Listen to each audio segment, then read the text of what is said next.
Hello, community. My name is Lazuli Trujano, and I am the Richmond community organizer with Communities for a Better Environment. I was born and raised in the Iron Triangle, where my house directly faced the Chevron refinery, and I would see the stacks of smoke every single day. All of my siblings have asthma that we still carry and have to take care of ourselves even into adulthood. So we talk a lot about the high asthma rates as children, but these are children that are going to grow up into adults and still have to face this every single day. My parents migrated to Richmond in hopes of better opportunities for their family and future generations. My dad found a job in the steel industry working at various metal factories here in Richmond. And unfortunately, after 22 years of living in Richmond, my family was displaced from our home due to the increase of the housing market and also an influx of gentrification. Many people ask myself and other community members, if you know the air is making you sick, why do you stay in Richmond? We stay because we have built our entire lives here. We stay because our family is here, and they live down the street from us. So if we need someone to pick up our child, or if there's an emergency, we know that we can count on our community. We stay because our schools, churches, clubs, and organizations that we are a part of are all here in Richmond. Richmond is our home, and we love and care for the people and the environment that is all around us. Richmond is our home and will continue to be here long after big polluters have packed up and left, as we have seen other polluters pack up and leave their mess behind. In 2023, Chevron made $21.3 billion in profits, while violating clean air regulations at the Richmond refinery 315 times. Yet they expect us to accept this as normal. However, it is not normal to wake up at 4 a.m., heading to work, and you can smell the toxic chemicals in the air because Chevron has been flaring all night, quite literally poisoning our community as we sleep.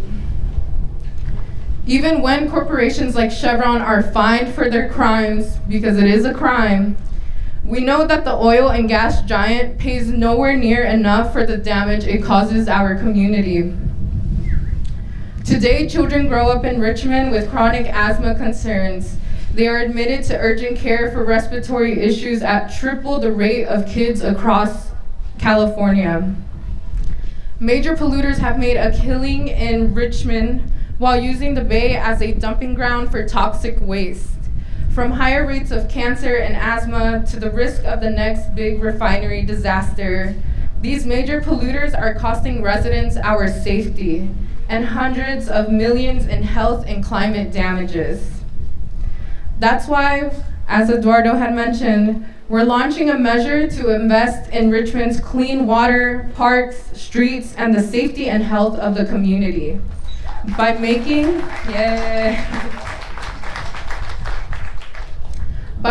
polluters pay their fair share for over a century's worth of health and climate damages, it is time that they pay for the legacy of harm they have caused to our people here in Richmond and abroad.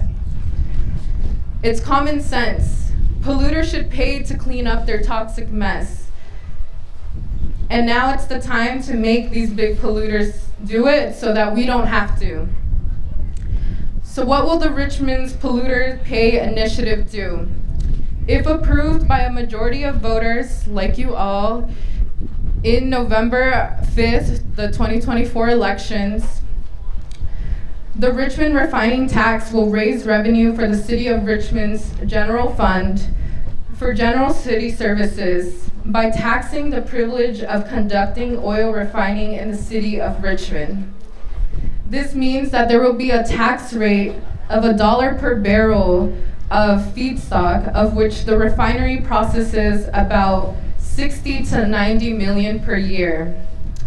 That means that this measure is estimated to generate over 60 million to 90 million per year in revenue for the city's general fund.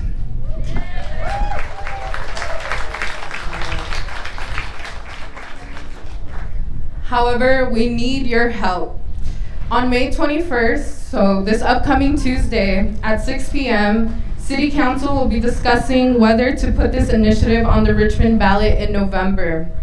We are asking our community of Richmond to show up and speak up in favor of this initiative to show the City Council and Chevron that we are demanding what is owed to us. Chevron has profited off of our community, our land, air, water, and our health for far too long. It is time Richmond begins our transition away from fossil fuels and extractive economies that exploit our land and health, and that we begin to envision and co-create the resources that we need for Richmond's future. We hope you can join us. And I just want to end off with saying that I'm here in solidarity with Palestine, as well as all of the communities across the globe that are being harmed by Chevron. And I hope that we can recognize that we have a common enemy, that we know who is hurting us, and that we build community power together and solidarity like these moments right here to work towards a better future for all of us. Because when one community is liberated, it creates a pathway for all of our other communities to be liberated. Thank you.